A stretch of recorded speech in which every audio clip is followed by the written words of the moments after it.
Oh, welcome to tool number 4. Really quick one. You might remember if you watched the last video, we did a bit of life mapping. We diagnosed a bunch of things in the past that maybe didn't go so well, and those are the opportunities to kind of hopefully make improvements in the future. So, in my old job, we used to talk about removing wastes from work. And really, any opportunity can be expressed as the removal of some sort of waste, and so it can be helpful to have a kind of categorizing system to help us to understand and categorize what those different wastes are. So this is the one that I created for this process that I use, and I talk about applying wisdom to your life. So you go back, you look at the past, you look at the things that have been happening, and you identify those potential opportunities. And then it's about categorizing them. So I come up with wisdom. Live your life with wisdom. And this is to kind of try and keep it at the forefront of your mind.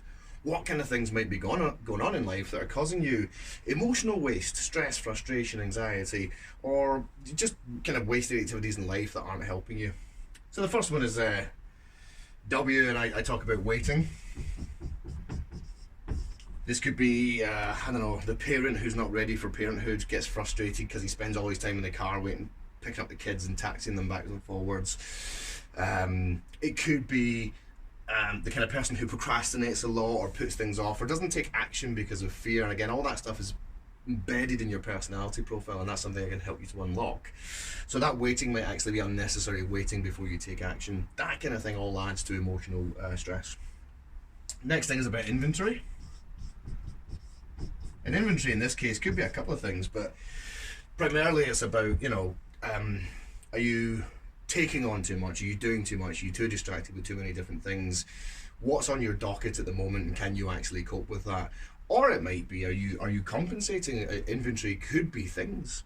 Are you surrounding yourself with all the attractions of a successful modern life, and ramping up the belongings and things, but not really feeling the satisfaction within? Next one is S, which is skills.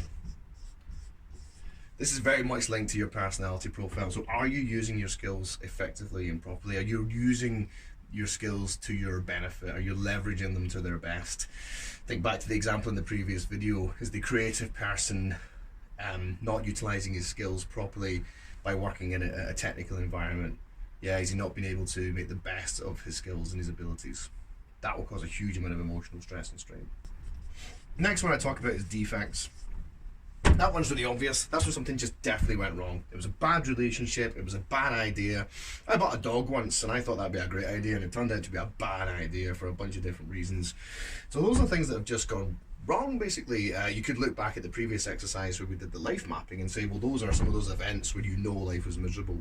So identifying those, but identifying exactly what went wrong. She wasn't the right partner for me, or actually I can't look after myself, never mind that bloody dog. That was a bad idea.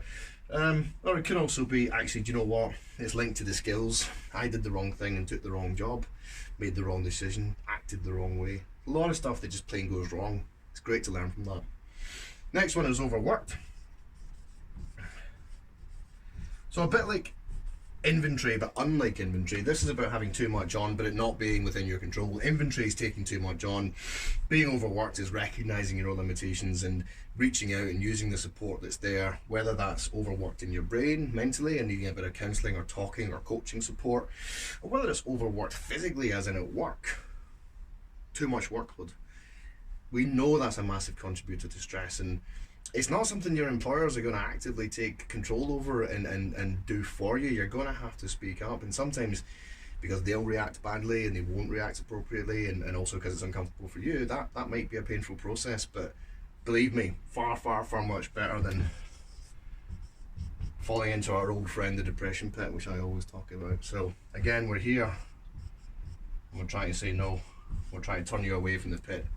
So don't allow overworked to be something that's normal. And the last one is kind of movement or motion.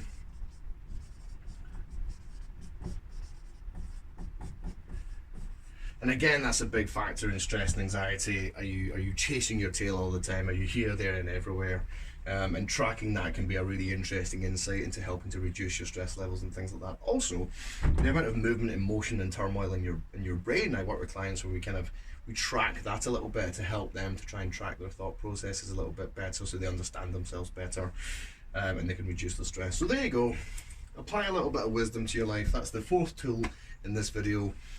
These are kind of the key stages of the process that I use, and I'll go on to introduce you to more problem solving tools, more coaching tools, and more solution orientated tools later on in the series.